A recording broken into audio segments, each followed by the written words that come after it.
Assalamualaikum warahmatullahi wabarakatuh. Di sini saya akan menjelaskan mengenai materi model media interaktif dalam pembelajaran IPS. Sebelum masuk ke materi, alangkah lebih baiknya kalau kita berkenalan terlebih dahulu. Hai semuanya, perkenalkan nama saya Siti Aisyah Al-Alin dengan NIM 126205213 dari kelas PGMI 5D. Saya membuat video ini bertujuan untuk memenuhi salah satu tugas mata kuliah pembelajaran IPS MI atau SD dengan dosen pengampu yaitu Ibu Mafluka MPDI. Pada materi model media interaktif dalam pembelajaran IPS, saya membaginya ke dalam 6 bab. Langsung saja kita masuk ke bab yang pertama yaitu model pembelajaran interaktif dalam IPS. Salah satu model pembelajaran yang dapat mengatasi masalah motivasi belajar siswa dan rendahnya hasil belajar siswa adalah model pembelajaran interaktif. Model pembelajaran interaktif sering dikenal dengan nama pendekatan pertanyaan anak. Model ini dirancang agar siswa yang bertanya bisa menjawab dan menemukan jawaban dari pertanyaan mereka sendiri. Tahapan dalam model pembelajaran interaktif terdiri dari persiapan pengetahuan awal, kegiatan eksplorasi, pertanyaan siswa, penyelidikan, pengetahuan akhir, dan juga refleksi. Guru dalam proses belajar mengajar yang efektif dan interaktif dapat mengembangkan teknik bertanya efektif atau melakukan dialog kreatif dengan mengajukan pertanyaan apresiasi kepada siswa. Langsung saja masuk ke bab yang selanjutnya yaitu karakteristik model pembelajaran interaktif IPS. Pada pembelajaran IPS dengan menggunakan model pembelajaran interaktif yaitu ada 7 karakteristik. Yang pertama yaitu rumusan tujuan pembelajaran yang jelas atau operasional yang hendak dicapai melalui kegiatan pembelajaran. Yang kedua, materi pembelajaran dibahas secara sistematis dalam kegiatan pembelajaran. Yang ketiga, guru meningkatkan minat dan motivasi belajar siswa sehingga setiap siswa terlibat aktif. Yang keempat, guru memiliki kualifikasi dan kompetensi pendidik. Yang kelima, metode pembelajaran yang relevan untuk mencapai tujuan pembelajaran. Yang keenam, menggunakan sumber belajar baik berupa media pembelajaran maupun sumber materi yang terbarukan. Yang ketujuh, terjadinya interaksi antar komponen pembelajaran. Dilanjutkan dengan materi pada bab yang ketiga yaitu kelebihan model pembelajaran interaktif IPS. Model ini cocok digunakan untuk anak SDMI dikarenakan model ini memiliki beberapa kelebihan. Kelebihan model pembelajaran interaktif diantaranya ada 6. Yang pertama yaitu siswa lebih banyak kesempatan untuk melibatkan keingintahuannya pada objek yang akan dipelajari. Yang kedua, melatih siswa untuk mengungkapkan rasa ingin tahu melalui pertanyaan-pertanyaan yang diajukan siswa maupun guru. Yang ketiga, memberikan sarana bermain bagi siswa melalui kegiatan eksplorasi dan investigasi. Yang keempat, guru bertindak sebagai fasilitator. Dan yang kelima, guru bertindak sebagai motivator. Serta yang terakhir yaitu guru sebagai perancang aktivitas belajar serta hasil belajar akan lebih bermakna. Masuk ke bab yang keempat yaitu hal-hal yang perlu diperhatikan dalam menerapkan model pembelajaran interaktif. Pengembangan model pembelajaran interaktif dalam IPS dapat dilakukan oleh guru pada semua pokok bahasan dengan syarat harus memperhatikan 8 hal yakni motivasi, pemusatan perhatian, latar belakang siswa, konteksititas materi pelajaran, perbedaan individual siswa, belajar sambil bermain, belajar menemukan dan pemecahan permasalahan, serta hubungan sosial. Dalam proses kegiatan belajar mengajar yang interaktif, guru berperan sebagai pengajar, motivator, fasilitator, mediator, evaluator, pembimbing, dan agen pembaharuan. Dengan demikian, Kedudukan siswa dalam kegiatan pembelajaran di dalam kelas memiliki peran aktif, di mana aktivitasnya dapat diukur dari kegiatan memperhatikan, mencatat, bertanya, menjawab, mengemukakan pendapat, dan mengerjakan tugas baik secara kelompok maupun tugas individual. Optimalisasi interaksi dalam proses belajar mengajar akan bergantung kepada 8 faktor yang perlu diperhatikan oleh guru agar siswa terlibat aktif dalam kegiatan pembelajaran, yakni aktivitas merumuskan pertanyaan dan menjawabnya. Faktor-faktor tersebut meliputi sebagai berikut. Yang pertama yaitu ada faktor minat dan perhatian. Faktor dan perhatian siswa merupakan faktor utama penentu derajat keaktifan siswa dalam kegiatan pembelajaran. Yang kedua yaitu ada faktor motivasi. Dalam kegiatan pembelajaran, guru berperan sebagai motivator untuk menumbuh kembangkan motivasi intrinsik atau motivasi yang timbul dari dalam diri siswa, dan motivasi ekstrinsik atau pengaruh dari luar diri siswa agar siswa mampu dan mau melakukan kegiatan belajar. Yang ketiga, faktor latar atau konteks. Dalam kegiatan pembelajaran, guru perlu mencari tahu tentang keterampilan dan sikap yang telah dimiliki oleh siswa dengan dua tujuan, yaitu agar tidak terjadi pengulangan materi karena hal tersebut dapat menimbulkan kebosanan bagi siswa, dan untuk mengembangkan pengetahuan keterampilan serta sikap yang telah dimiliki oleh siswa tersebut. Yang keempat, ada faktor perbedaan individu. Guru harus tetap memperhatikan persamaan dan perbedaan siswa dengan cara mengoptimalisasikan pengembangan kemampuan mereka masing-masing. Yang kelima yaitu ada faktor sosialisasi.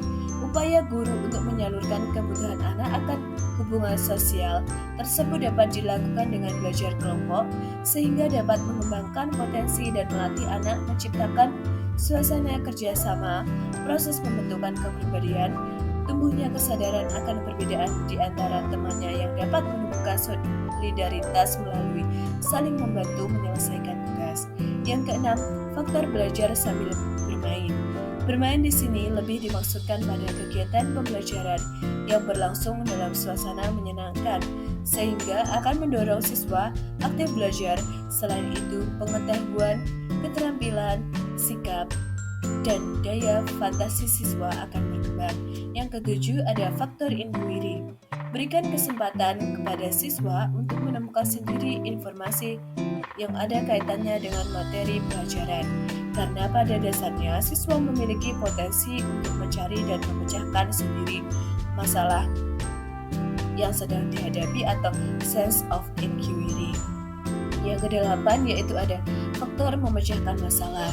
Dalam kegiatan pembelajaran, tantangan dapat diciptakan oleh guru dengan mengajukan situasi permasalahan yang terkait dengan materi pelajaran agar siswa peka terhadap masalah serta bisa menyelesaikan masalahnya. Langsung saja masuk ke bab yang selanjutnya yaitu ada tahap-tahap penerapan pembelajaran interaktif secara umum. Model pembelajaran interaktif terdiri atas 7 langkah kegiatan pembelajaran. Berikut ini adalah visualisasi langkah-langkah pembelajaran IPS dengan model interaktif. Bisa dilihat pada bagian yang pertama yaitu ada persiapan. Guru kelas harus memilih topik dan menemukan informasi. Yang kedua, pengetahuan awal. Kelas atau perorangan siswa mengemukakan yang ingin diketahui tentang topik yang dibahas. Yang ketiga, yaitu kegiatan eksplorasi, di mana siswanya harus terlibat dalam eksplorasi sebuah topik yang diangkat. Yang keempat, yaitu ada pertanyaan anak. Kesempatan dalam kelas, siswa harus mengajukan pertanyaan tentang topik yang sedang diangkat. Yang kelima yaitu ada penyelidikan. Di sini guru dan siswa memilih pertanyaan untuk dieksplorasi selama kurang lebih 2-3 hari. Dan yang keenam yaitu ada pengetahuan akhir, di mana pertanyaan perorangan atau kelompok yang telah dibentuk dikompilasi dan dibandingkan dengan pernyataan sebelumnya. Yang ketujuh yaitu adalah refleksi. Diperlukan refleksi saat memantapkan hal-hal yang diverifikasi dalam hal-hal yang masih perlu dipilah. Itulah tadi gambaran secara umum mengenai tahapan penerapan pembelajaran interaktif. Masuk ke bab yang terakhir yaitu ada macam-macam model pembelajaran interaktif. Ada 3 di sini yang saya sebutkan, yaitu ada yang pertama ada picture and picture. Model pembelajaran picture and picture adalah salah satu model belajar yang menggunakan gambar dan dipasangkan atau diurutkan menjadi urutan yang logis. Pembelajaran ini memiliki ciri aktif, inovatif, kreatif, dan menyenangkan. Model picture and picture mengandalkan gambar sebagai media dalam proses pembelajarannya. Langkah-langkah penerapan dari model pembelajaran interaktif picture and picture adalah guru menyampaikan kompetensi yang ingin dicapai, kemudian guru menyajikan materi sebagai pengantar, selanjutnya guru menunjukkan atau memperlihatkan gambar-gambar kegiatan berkaitan dengan materi, kemudian guru menunjuk atau memanggil siswa secara bergantian, memasangkan atau mengurutkan gambar-gambar menjadi urutan yang logis. Dilanjutkan dengan guru menanyakan alasan atau dasar pemikiran urutan gambar tersebut, mengapa seperti itu. Kemudian ada dari alasan urutan gambar tersebut, guru mulai menanamkan konsep atau materi yang sesuai dengan kompetensi yang ingin dicapai sesuai dengan tujuan pembelajaran. Dan yang terakhir yaitu guru membuat kesimpulan atau rangkuman. Kemudian ada model pembelajaran interaktif Number Heads Together atau lebih dikenal dengan singkatan NHT yang memiliki ciri-ciri khas, yaitu guru menunjuk seorang siswa dengan menyebutkan salah satu nomor yang mewakilkan kelompoknya untuk mempresentasikan hasil kelompoknya. Dengan langkah-langkah, siswa dibagi ke dalam beberapa kelompok dengan setiap siswa dalam setiap kelompok mendapatkan nomor. Kemudian guru memberikan tugas dan masing-masing kelompok mengerjakannya. Kemudian kelompok mendiskusikan jawaban yang benar dan memastikan tiap anggota kelompok dapat mengerjakannya atau mengetahui jawabannya. Guru kemudian memanggil salah satu nomor siswa dengan nomor yang dipanggil. Kemudian siswa melaporkan hasil kerjasama mereka. Kemudian tanggapan dari teman yang lain harus diberikan. Selanjutnya guru kemudian bisa menunjuk anggota lainnya yang sudah diberikan nomor. Dan yang terakhir, tidak lupa guru memberikan kesimpulan atas materi yang telah diangkat. Yang terakhir yaitu ada media pembelajaran interaktif kooperatif script, yaitu metode atau media pembelajaran di mana siswa bekerja berpasangan dan bergantian secara lisan menjelaskan bagian-bagian dari materi yang dipelajari. Dengan langkah-langkah, guru membagi siswa untuk berpasangan, guru membagi materi tiap siswa untuk dibaca dan membuat ringkasan. Guru dan siswa menetapkan siapa yang pertama berperan sebagai pembicara dan siapa yang berperan sebagai pendengar. Guru membacakan ringkasannya selengkap mungkin dengan memasukkan ide-ide pokok dalam ringkasannya. Sementara untuk pendengar, menyimak, mengoreksi, menunjukkan ide-ide pokok yang kurang lengkap, membantu mengingatkan atau menghafal ide-ide pokok dengan menghubungkan materi sebelumnya atau dengan materi lainnya, bertukar peran, semula sebagai pembicara kemudian ditukar menjadi pendengar atau sebaliknya, serta lakukan kegiatan seperti yang di atas telah saya jelaskan. Dan tidak lupa guru menarik kesimpulan atau memberikan penegasan. Sekian materi yang bisa saya paparkan. Terima kasih. Apabila ada kurang lebihnya mohon maaf. Wabillahi taufiq wal hidayah. Wassalamualaikum warahmatullahi wabarakatuh.